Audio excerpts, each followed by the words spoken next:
gençler. Эгерде сиз биздин каналга жазылгыңыз келсе, төмөндөгү подписаться кнопкасын басып коюңуз. Урматтуу кыргызстандыктар, бул группа Садыр Жапаровду колдоо максатында ачылды. Ал саясатчыны баарыңыздар жакшы билесиздер деп ойлойбуз. Бирок ошентсе да айрым адамдар ал ким эле деп билбей калышы мүмкүн.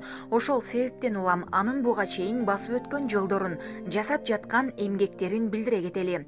Көрөгөчтүгү 2005-жылы депутат болуп келип, түштүккө чек арабыз кемип, кыскарып баратат. Бүгүн 10 миллион сом кетет экен. Чечип коелук. Кийин кеч болуп калат. Миллиарддаган долларлар жардам бербей калат деп зар какшаса да укпай коюшкан. Мына бүгүн ошол көйгөй башыбызга балта болуп турат. Каркыра чек арасынан да 600 гектар жерибиз кетип калганы турат. Казак туугандарга сунуш киргизип, картаны кайра чийип келгиле деп 2007-жылга чейин көгөрүп, жогорку кеңештен ратификациядан өткөрбөй койгон. 2007-жылы Садыр Жапаровду депутаттыктан кетирип, андан кийин 2008-жылы Каркыра жайлоосун ратификациядан өткөрүп берип коюшкан. 2005-жылы Кумтөрдү текшерүү боюнча комиссия түздүргөн, бирок курамына өзү кирбей калган. 2007-жылы кайрылмандар деген мыйзам жазган. Ошол мыйзам 2008-жылдан баштап күчүнө кирген. Бүгүнкү күнгө чейин ошол мыйзамдын күчү менен дүйнө жүзүнүн булуң бурчугунда жашаган 300 миңден ашуун этникалык боордошторубуз Кыргызстанга келип, өз мекенинде жашап калышты. Бүгүн да келип жатышат. Бул деген сөз бир мыйзам менен дүйнөдөгү кыргыздардын баарын Кыргызстанга чогултуп койду деген сөз. Бүгүн ошол кыргыздар Садыр Нуркожоевичке эки дүйнөдө тең разыбыз деп айтып жүрүшөт. 2009-жылы комиссар болуп турган мезгилинде Балыкчы шаарындагы 45 миң жашоочуну ууланган суу ичип калышынан сактап калган. Бул жерден өтө чоң коррупциянын бетин ачкан. Балыкчы шаарына таза суу чыгарып бериш үчүн мамлекеттик казынадан жаңы түтүктөргө бөлүнгөн 35 миллион сом акчаны жеп коюшуп, ордуна ак түздөгү уранга колдонулган түтүктөрдү жүктөп келип, колдонмок болушкан.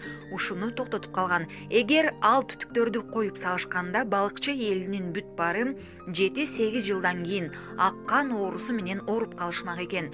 Бул врачтардын берген корутундусу.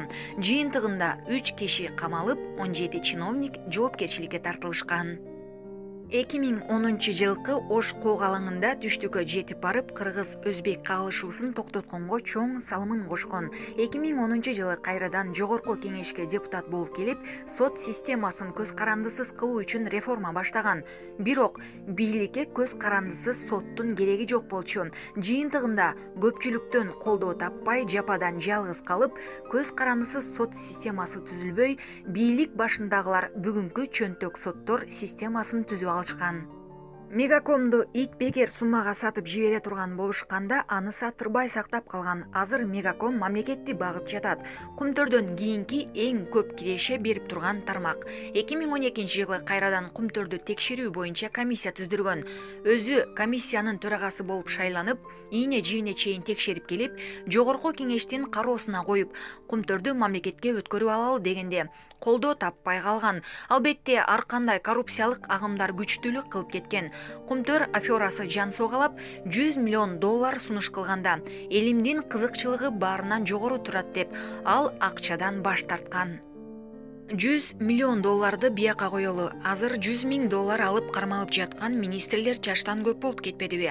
Ошол мезгилде Кумтөрдү өзүбүзгө алып, экологиялык эрежелерди сактоо менен иштетпесек, канадалык ишкерлер 21-кылымдын дүйнөлүк катастрофасына алып келе турган болуп калыптыр деп чырылдаганы бүгүн толук далилденип жатат.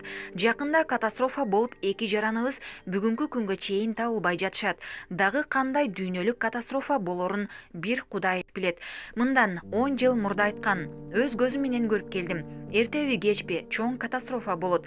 Ошондо мамлекет катары жок болуп кетишибиз мүмкүн деп. Жалган жалаа менен 2012-жылы камалып чыккан. Камактан чыккандан кийин чет өлкөгө кетип, ал жактан Центера Голдтун Кыргызстанга келтирген 3,5 миллиард доллар өлчөмүндөгү зыянын ордуна койдурам деп эл аралык сотко берип коюп, кайрадан Кыргызстанга келе жаткан жеринен жалган жала жабуу менен камашты. Камакта жаткан учурда ата-энеси дүйнөдөн өттү.